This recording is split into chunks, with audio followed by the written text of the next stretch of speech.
Job notification viewers అందరికీ నా నమస్కారం అండి. మీరు పెట్టే ఒక్కొక్క లైక్, ఒక కామెంట్ మా టీంకు చాలా పెద్ద ఎనర్జీ బూస్ట్ అండి. మా సబ్స్క్రైబర్ పెరుగుతున్నారంటే మా బాధ్యత కూడా పెరుగుతుందని భావిస్తామండి. డైలీ ఒక కొత్త నోటిఫికేషన్తో మీ ముందు ఉంటామండి. కొత్తగా ఎవరైతే చూస్తుంటే ఒక సబ్స్క్రైబ్ చేయండి. Hi friends,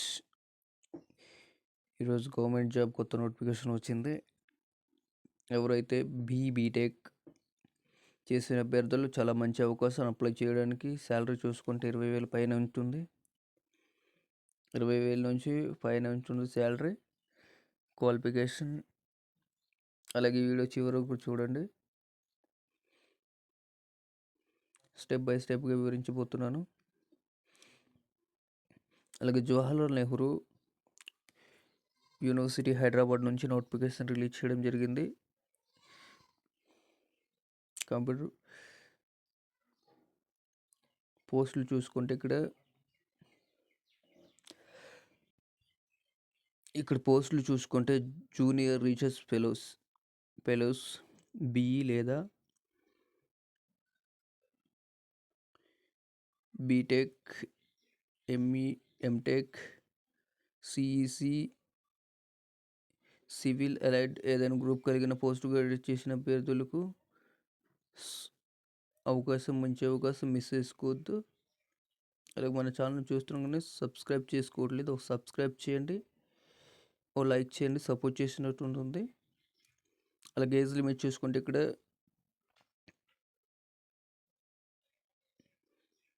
age limit 20 years దాటి ఉండకూడదు. ఎస్సీ/ఎస్టీ అభ్యర్థులకు 5 years దాటి ఏజ్ రిలాక్సేషన్ ఉంటుంది. ఉమెన్స్ శాలరీ చూసుకుంటే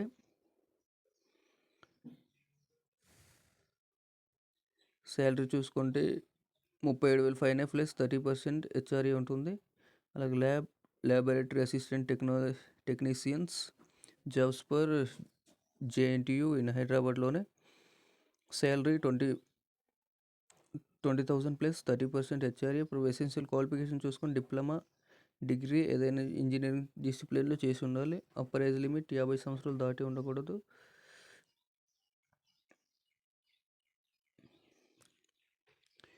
అలాగే scientific administrative officer assistant field worker 1 18,000 నుంచి ప్లస్ 30% హెచ్ఆర్ఏ ఉంటుంది. క్వాలిఫికేషన్ చూస్తే గ్రాడ్యుయేట్, డిసిప్లిన్లో కంప్యూటర్ బేస్డ్ నాలెడ్జ్ వచ్చి ఉండాలి. 50 సంవత్సరాలు దాటి ఉండకూడదు.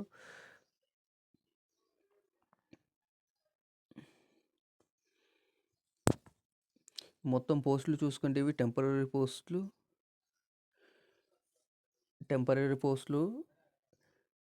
6 నెలలు లేదా 12 నెలల వరకు ఉంటుంది. అలాగే టీఈడీఈలు పెయిడ్ చేస్తారు. ఇంటర్వ్యూ ఉంటుంది. క్యాండిడేట్స్ ఎవరైతే సెలక్షన్ లిస్ట్ చూసుకుంటే సెలెక్ట్ అయిన అభ్యర్థులు ఇంటర్వ్యూకి అప్లై చేసిన అభ్యర్థులు ఇంటర్వ్యూకి అటెండ్ అవ్వాల్సి ఉంటుంది. రిక్వైర్డ్ డాక్యుమెంట్ ఇక్కడ చూసుకుంటే ఎలాగ అప్లై చేయాలనేది మీ పర్సనల్ CV డీటెయిల్స్ మొత్తం పంపించాల్సి ఉంటుంది. ఆఫీసులు మెయిల్లో పంపించాల్సి ఉంటుంది. ఈ మెయిల్లో పంపించి మీ ఎడ్యుకేషన్ క్వాలిఫికేషన్స్ సర్టిఫికేట్స్, అలాగే నీట్ గ్యాట్ సర్టిఫికేట్స్, గ్యాట్ ఒక స్కోరింగ్ క్వాలిఫికేషన్ సర్టిఫికేట్స్ మొత్తం పంపించాల్సి ఉంటుంది. లాస్ట్ డేట్ చూసుకుంటే 15 ఏప్రిల్ 2026. షార్ట్ లిస్ట్ ఇస్తారు 17వ తారీఖు ఏప్రిల్న. ఎవరైతే షార్ట్ లిస్ట్ అభ్యర్థులకు ఇంటర్వ్యూలకు కాల్ చేస్తారు. ఇంటర్వ్యూ ఉంటుంది. డేట్ ఇన్ఫామ్ చేస్తారు షార్ట్ లిస్ట్ అయిన అభ్యర్థులకు. చూసినందుకు ధన్యవాదాలు. మీ ఫ్యామిలీ ఫ్రెండ్స్ని షేర్ చేయండి. చాలా తక్కువ టైం ఉంది.